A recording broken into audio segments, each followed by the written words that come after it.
ڈالے۔ وہ بری طرح لہو لہان ہو گیا اور کچھ دیر تڑپ کر وہ زندگی کی قید سے آزاد ہو گیا۔ اب مسافر بس سے نیچے اتر آئے اور اس مسافر کی طرف بڑھے جو ایک طرف بیٹھا ہانپ رہا تھا۔ اس کے جسم پر کئی زخم آئے تھے، وہ کسی قدر اندھیرے میں تھا، میں اس کی صورت نہیں دیکھ پائی تھی۔ مشرق کی جانب سے چاند طلوع ہو رہا تھا، ہلکی ہلکی روشنی پھیلنے لگی تھی۔ ایک دو مسافر شہزاد کی لاش کی طرف بڑھے اور کچھ میری طرف آ گئے۔ میں اپنی کلائی پکڑے زمین پر بے صدا پڑی تھی، میرے اعصاب شل ہو چکے تھے، مجھ میں اٹھنے کی تاب ہی نہ تھی۔ ویسے بھی ارد گرد کافی مسافر جمع ہو گئے تھے۔ میں منتظر تھی کہ لوگ مجھے خوشخبری دیں کہ شہزاد زندہ ہے۔ میں لاشعوری طور پر اسے دیکھنے سے کترا رہی تھی، شاید میں خود اس کی موت کا یقین نہیں دلانا چاہتی تھی۔ میں اٹھی اور آہستہ آہستہ اس اجنبی مسافر کی طرف بڑھی جو میری خاطر زخمی ہو گیا تھا۔ میں نے اپنا دوپٹہ اتار کر ایک مسافر کو دیا اور کہا، یہ ان کے زخموں پر باندھ دو۔ اس مسافر نے دوپٹہ پھاڑ کر اس کے زخموں پر باندھنا شروع کیا تو میں بھی اس کے قریب ہو گئی۔ میں نے اس مسافر کو دیکھا تو میرا وجود زلزلوں کی زد میں آ گیا۔ وہ ناصر تھا، میرا کزن، میرا سابقہ منگیتر۔ میں فوراً ناصر کے قدموں میں جھک گئی۔ میں نے روتے ہوئے کہا، ناصر، میں سمجھی تھی کہ تمہیں مجھ سے نفرت ہو گئی ہوگی اور تم میری شکل دیکھنا بھی گوارا نہ کرو گے، مگر آج جو کچھ تم نے کیا وہ میں زندگی بھر نہ بھولوں گی۔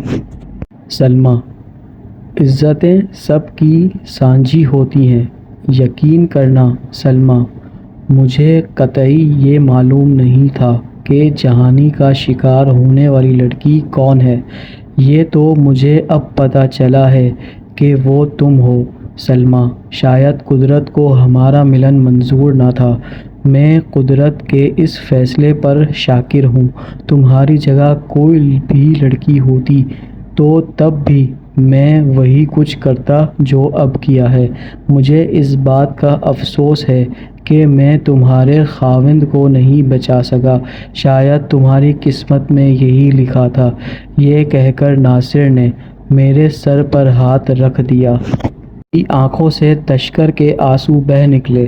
وہ میرا ہاتھ پکڑ کر شہزاد کے پاس لے آیا اور تب میں وہ خوفناک منظر دیکھنے پر مجبور ہو گئی جس سے میں آنکھیں چرا رہی تھی۔ شہزاد لہو لہان تھے اور ان کی ویران آنکھوں میں جیسے تشکر بھرا ہوا تھا۔ مجھے یوں لگا جیسے وہ ناصر کے شکر گزار ہوں کہ اس نے ان کی عزت لٹنے سے بچا لی۔ مجھے رہ رہ کر اپنی سوچ پر افسوس ہو رہا تھا کہ میں زندگی بھر ناصر کی بدصورتی کی وجہ سے اس سے نفرت کی۔